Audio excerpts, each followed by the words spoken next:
Escola Bíblica Dominical, uma fonte inesgotável de aprendizado. Aqui está falando a irmã Elisa Nantes, da Igreja Evangélica Assembleia de Deus, de Londrina, Paraná. E mais uma vez estamos aqui juntinhos para estudar uma lição, a lição número 6, as nossas armas espirituais. Agora presente no combo de lições do segundo trimestre de 2024. E o que traz para a gente, professor, essa lição? Traz o texto áureo, porque as armas da nossa milícia não são carnais, mas sim poderosas em Deus para a destruição das fortalezas. E antes de adentrar propriamente no conteúdo, eu gostaria que a gente linkasse alguns contextos rapidamente, para que, ao discorrer sobre a lição, nós tivéssemos até maior intersecção entre essa teoria e a prática da aplicabilidade na nossa vida, no nosso cotidiano. Então vamos lembrar assim, quando eu estou falando de uma lição que vai falar sobre as armas espirituais, armas no sentido metafórico, mas no sentido de uma proteção de ataque, né? E também de proteção numa luta espiritual, eu estou me protegendo do quê? Quem é o meu inimigo? Então a gente tem que ter clareza disso, que é sobre isso que a gente vai falar. Eu recomendo que você proceda à leitura de Ezequiel no capítulo 28, lá nos versículos 14 e 17, que consta assim a palavra do Senhor. Antes de o ser humano existir, no céu existia um anjo, chamado Lúcifer, o qual Deus colocou numa posição de querubim da guarda, um cargo de destaque em relação às demais criaturas celestes.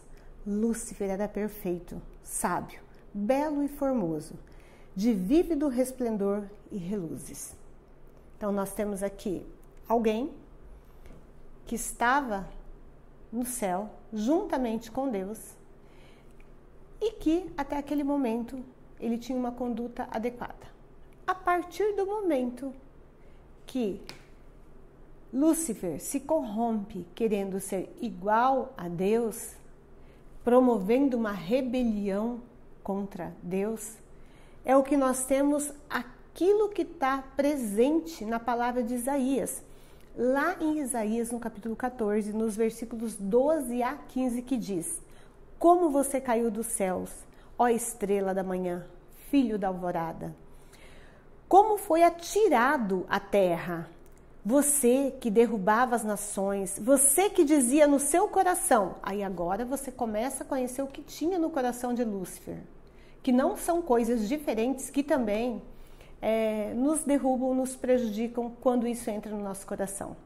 Olha só, primeira coisa que a gente vê presente nesse coração, a inveja, querer o lugar do outro. Vou ler para você, irmão.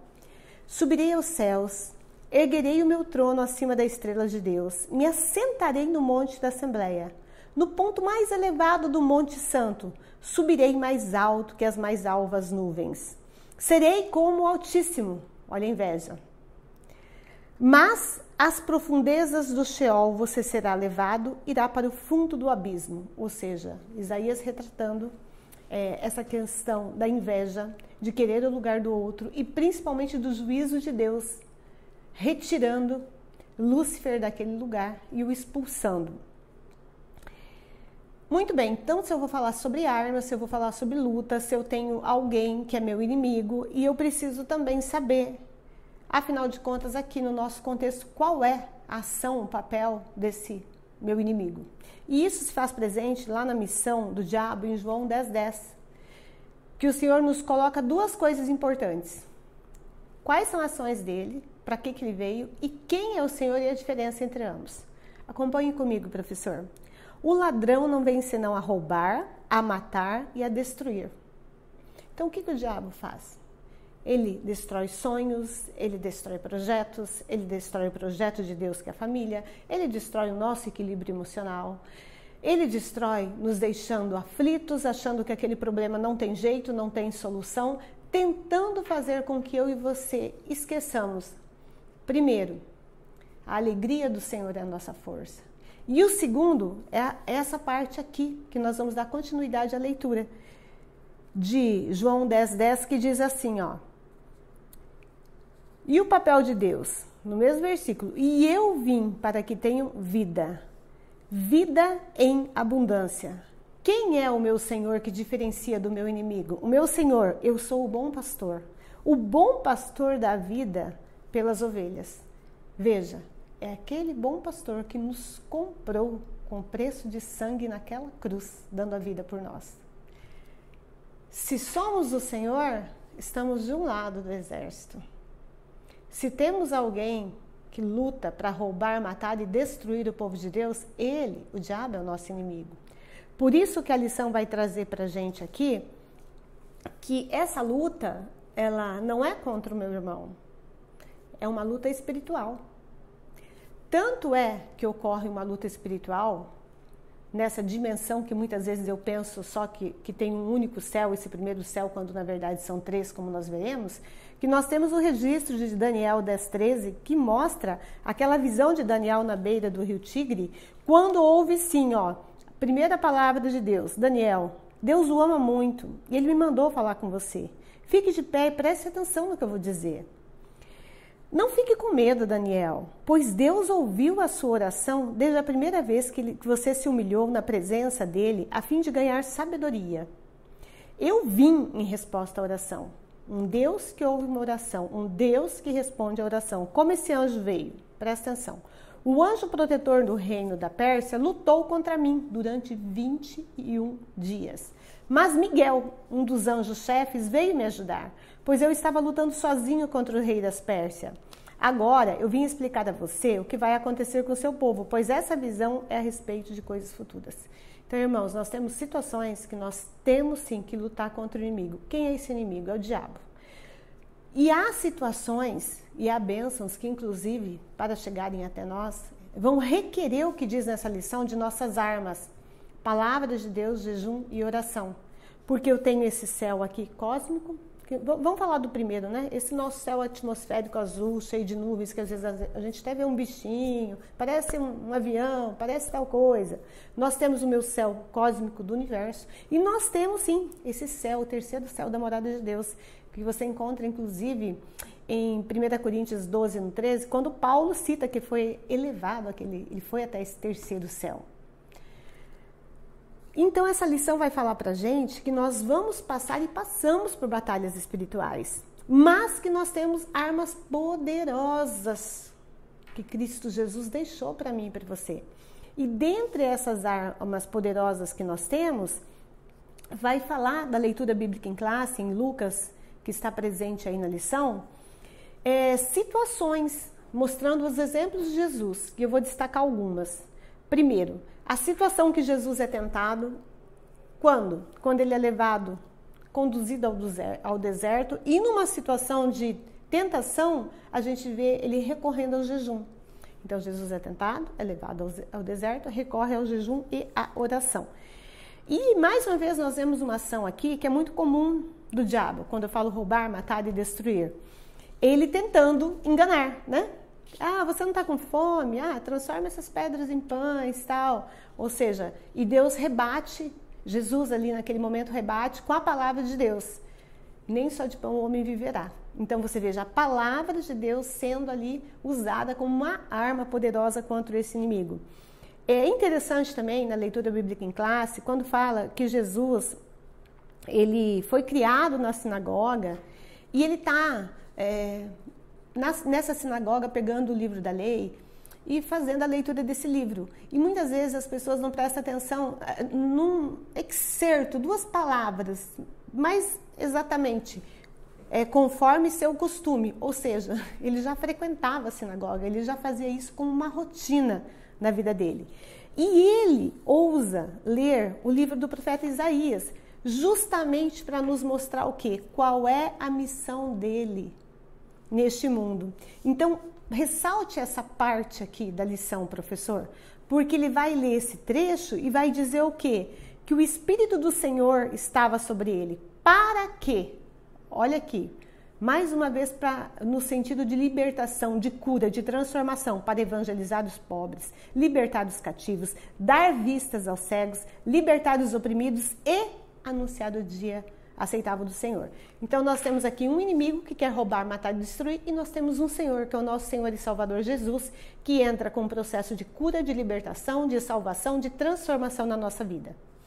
E a introdução da lição vai falar justamente isso, que nós vivemos nessa batalha espiritual contra forças malignas e muitas vezes o que acontece, meu querido irmão, minha querida irmã, nós focamos na pessoa. E nós devemos perceber que há dimensões maiores do que simplesmente o meu relacionamento com meu irmão. E uma dessas dimensões é a dimensão espiritual. E a lição nos diz que nós temos armas poderosas. Uma delas, a palavra de Deus. A segunda, a oração. A terceira, o jejum.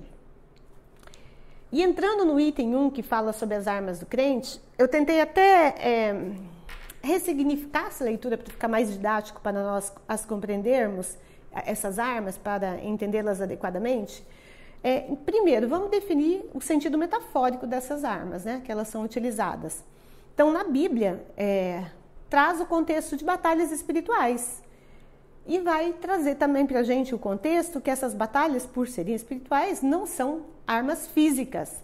Mas, metaforicamente, no sentido comparativo, nos traz exemplos para concretizar isso. Vamos ver no exemplo 1. Armas de ataque e defesa. Numa batalha física, onde há armas para atacar, para se proteger, na vida espiritual também existem ferramentas para tentar enfrentar esses desafios e para nos protegermos. Vamos ver assim, uma arma de ataque. O que Davi usou? Davi usou a funda. A funda foi a arma utilizada por ele, a funda, a pedra, como um ataque naquele momento específico. E nós podemos pensar também em exemplos de uma arma de defesa. Nós temos assim o exemplo metafórico do escudo, que era usado na ocasião para guerras, para defesa, e hoje nós temos o Espírito Santo sendo nosso escudo, sendo nosso protetor, sendo nosso grande ajudador. E outro ponto que é interessante que você ressalte aqui, professor, é a necessidade da nossa confiança em Deus. Por quê? Se a lição vai nos falar sobre lutas e também sobre nós termos as nossas armas espirituais, para eu lutar, para eu recorrer a essas armas, eu preciso saber em quem eu estou confiando. E se eu estou confiando em Deus, no Espírito Santo de Deus, no sacrifício de Jesus naquela cruz, eu já tenho ali, na própria palavra, a resposta. Nesse mundo tereis aflições, porém, entende o quê? Bom ânimo, eu venci o mundo. Ou seja, nós temos a promessa que nós somos vencedores. Não, nós seremos mais do que vencedores em Cristo Jesus. Para que a gente tenha ânimo nos momentos das dificuldades e, sobretudo, para que a gente tenha certeza em quem nós temos crido, para que tenhamos a segurança que Deus está no controle de todas as coisas. E o item 1 vai falar que, claro, né, que o inimigo tem estratégias, claro. E aí eu ouso falar, assim, algumas coisas até bastante fortes. Quem diz que o diabo não crê? Não tem nenhum lugar que ele diz que Deus não existe. Não, só acreditar que Deus existe não é suficiente para um processo de comunhão e salvação. Muitas pessoas falam, você acredita em Deus? Eu acredito. Mas se aceita Jesus como seu único Senhor e Salvador, já é outro processo, que é a porta da salvação. Você tem confiança na palavra de Deus? Já é outro processo para uma porta de salvação. Você acredita em jejum, que isso pode transformar, que isso pode ter ocasiões que a gente vai recorrer a jejum e oração para alterar uma situação? Está na palavra, se está na palavra, faz parte do nosso combo da salvação. Olha só, agora temos um combo da salvação, viu? Inventei isso agora, mas tudo bem. Outra coisa, a questão da oração. Ora, o próprio Jesus nos ensinou, a pedido dos discípulos, ensina-nos a orar, a dialogar com Deus. Então, se nós temos esse processo de salvação, nós seguimos aquilo que a palavra do Senhor nos diz. E não se iluda pensando que o diabo não é organizado. Ele é organizado, proceda a leitura. Vamos pensar no Novo Testamento, Efésios 6:12, Colossenses 1:16, 1 Pedro 5:8. Lá vai falar o quê? Lá vai falar que há uma organização de principados, potestades, sugerindo até uma hierarquia no mal. E nesse item, professor, eu gostaria que você também pensasse das estratégias do inimigo para o mal desse século. Como que ele tem se infiltrado no povo de Deus, na família, no excesso de exploração de mídia, das novas formas que estão sendo utilizadas por ele no contexto. Então eu ouço falar, infelizmente, que para o mal, preste bem atenção no que eu estou falando para você não me compreender equivocadamente, para as coisas do mal, de matar, roubar e destruir, o diabo é criativo. E também é persistente e não desiste. Então você veja que o nosso inimigo, com certeza, ele tem uma organização. Ele está sempre procurando novas estratégias de matar, roubar e destruir dentro do contexto, inclusive agora midiático, com a internet, com todas essas questões que você conhece tão bem como eu, e utilizando tudo o quê? Para o mal. Para o mal. Essa é a especialidade dele. Mas a lição tem o foco maior em nos dar a certeza e nos dar a segurança que nós temos essas 3 armas. E nós precisamos usá-las. Como que eu posso utilizar essas armas? No item 2. Primeira arma. Vamos começar com a palavra. Vamos organizar aqui. Qual a importância dessa palavra? Elenquei vários itens. Primeiro, João 10, 14 a 18. Eu sou o bom pastor, conheço as minhas ovelhas e elas me conhecem. Se a especialidade do diabo também é enganar, como eu sei quando eu não sou enganada? Eu preciso diferenciar a voz, que é do meu Senhor e Salvador, com uma voz que não é do meu Senhor e Salvador. E aqui, quando é colocado pra gente que as minhas ovelhas me conhecem, como que eu vou conhecer o meu Senhor? Através da própria palavra, de oração, de intimidade. Como que você conhece alguém que te chama e você reconhece a voz e sabe quem é? Tendo convivência, tendo intimidade com essa pessoa. Como você também aprende a ter um crescimento espiritual? Sendo firme, não sendo inconstante. Você sabe em quem você crê e você sabe que aconteça, o que acontecer, aquilo vai passar. E as dificuldades que a gente passa ainda servem como o quê? Fortalecimento para a nova fé. E não motivo de desânimo. Aí nós nos tornamos firmes, nós resistimos a essas influências, inclusive desse mal desse século, que são N influências, e nós nos ancoramos aqui, ó, em João 8,32. Preste atenção nisso aqui, professor. Fala assim: conhecereis a verdade e a verdade vos libertará. Jesus veio para salvar, para libertar, para transformar. A partir do momento que eu conheço a verdade, eu sei que não importa o que eu fiz, eu tendo um arrependimento verdadeiro, eu sou uma nova criatura em Cristo Jesus. As coisas velhas se passaram e eu tenho uma nova oportunidade com meu Pai. E nós temos que também recorrer a Timóteo 1,12. Aconteça o que acontecer, eu sei em quem eu tenho crido. Eu confio que Ele está no controle de todas as coisas. Outro item que nós vamos nos ancorar é a oração. O que é oração? Eu coloquei aqui, é diálogo, é interação, é comunhão espiritual, é você... a gente convive com tantas pessoas e a gente tem que se policiar tanto com o que fala, como fala e o quanto se expõe. E com Deus? Com Deus é aquele momento que você simplesmente se desnuda. Como assim? Pai, você sabe quem eu sou. Você conhece minhas limitações. Você sabe que eu sou falho. Você sabe disso. Pai, me socorre. Livra-me de mim mesma. Ajuda-me nisso. Pai, eu não entendo por que está acontecendo isso. É aquela pessoa que você tem intimidade de conversar, de dialogar. É aquele momento que você tira um momento para adorar. Apenas adorar. Não entendo, não compreendo, mas eu confio em Ti. Estou com dificuldade de orar, irmã Elisa, não estou conseguindo entrar. Nesse momento é muita dor. Põe um hino de louvor. Eu adorarei. Sabe? Põe algo que te mova, que te traga adoração. Então, às vezes você não tem forças, mas até você sair daquele momento de angústia, daquele momento que você está corpo, que eu chamo de a nossa mente, o nosso corpo, a sua alma e a sua, sabe assim, em confusão. Eu falo que tem que estar em dissonância, ou seja, nós temos que estar alinhados. E muitas vezes eu estou tão aflita que, sabe, minha mente não quer orar, que de repente minha alma fica inquieta e eu preciso alinhar o quê? Mente, alma e espírito, na mesma direção, adorando ao Senhor. Então, recorra a essas armas que o Senhor nos traz. E é muito bom quando, nessa lição, Efésios 6,18, eu trago aqui para vocês como um complemento, orar em qualquer lugar. Tá no trânsito, tá com tempo, vai em oração. Vai para uma entrevista de emprego, vai em oração.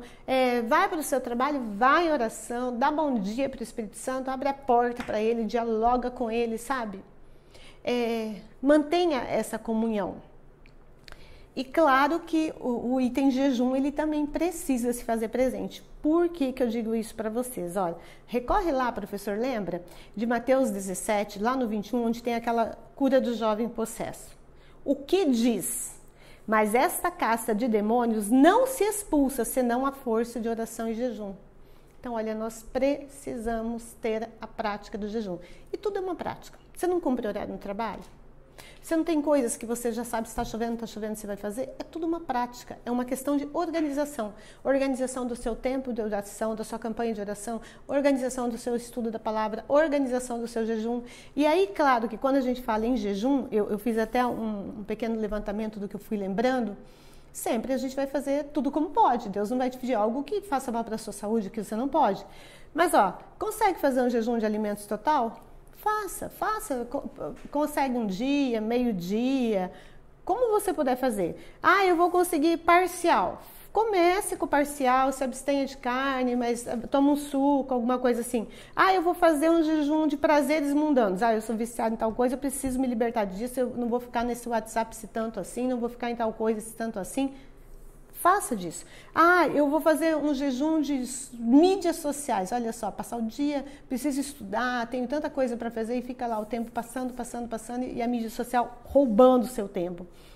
Eu não paro de comprar. Faça um jejum de compras, amado. Conversas frívolas. Não, em nome de Jesus. Tal pessoa chegar perto de mim, eu não quero concordar, eu não quero estar junto, eu não quero coadunar. Eu quero fazer um jejum de mudança em mim. Jejum de não responder. Pensa que é fácil? Pensa que é fácil, amado? Você se conhece, eu me conheço, gente, é difícil. Só Jesus para ajudar a gente. Faça um jejum de sono.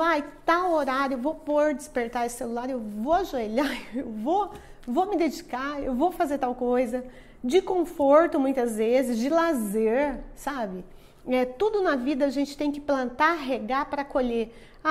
Você tem ali aquele propósito, eu vou ler a Bíblia em tanto tempo. Você não vai ler se você não separar um tempo maior para isso. Eu tenho um propósito de honrar meus pais que tanto investem nos meus estudos e ir bem nos estudos. Você vai ter que ter um jejum de lazer, você vai cortar isso, cortar aquilo. Amado, em nome de Jesus não cabe tudo. A vida é feita de escolhas. E a gente precisa mostrar isso para os nossos alunos. Essa escolha de investir na palavra, de orar e de jejuar é uma escolha que nós temos que fazer e priorizar. E o terceiro item vai fazer assim, em quem que eu vou me espelhar para tudo isso? Eu já vou falar o item vencendo o diabo com a palavra, vivendo em oração e vivendo em jejum.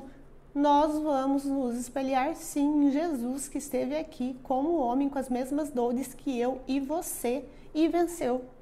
Tanto que ele fez uso da palavra, demonstrou poder e autoridade das escrituras, resistiu à tentação do diabo no deserto e ainda citou a palavra. Mas só cita a palavra, como está em Mateus, lá no capítulo 4, 1 a 11, esse relato, se ele conhece a palavra. Eu e você só vamos citar a palavra e recorrer a ela se nós a conhecemos.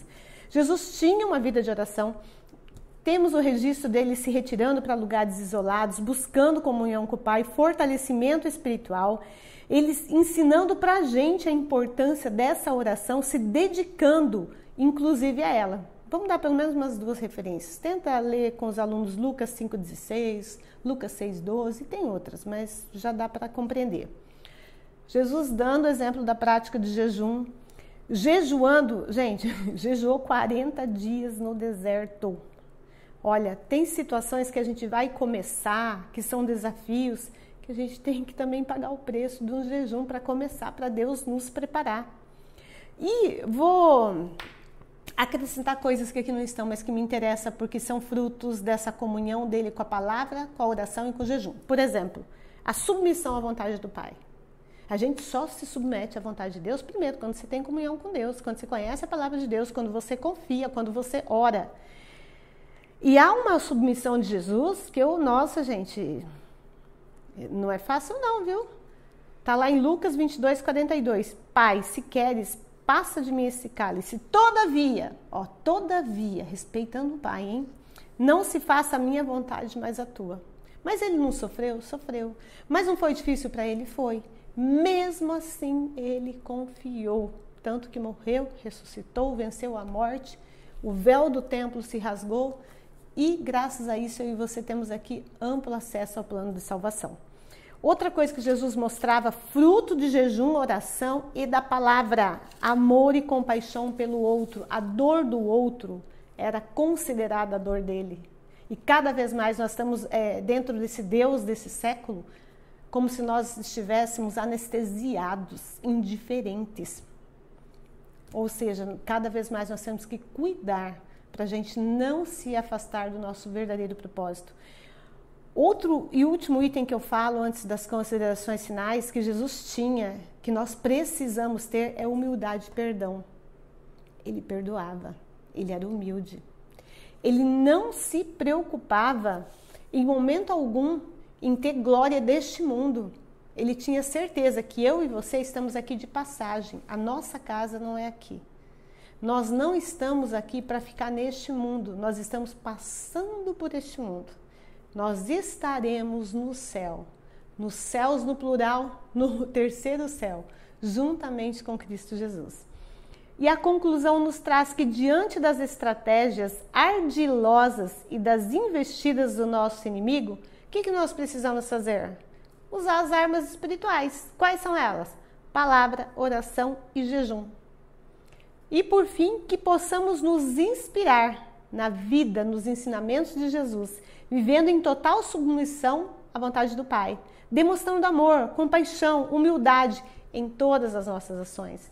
Que possamos confiar na força do Espírito Santo para vencer as batalhas espirituais que enfrentamos diariamente, lembrando sempre da palavra de Jesus em João 16, versículo 33. Tenho-vos dito essas coisas, para que em mim tenhais paz. No mundo tereis aflições, mas tende bom ânimo, eu venci o mundo.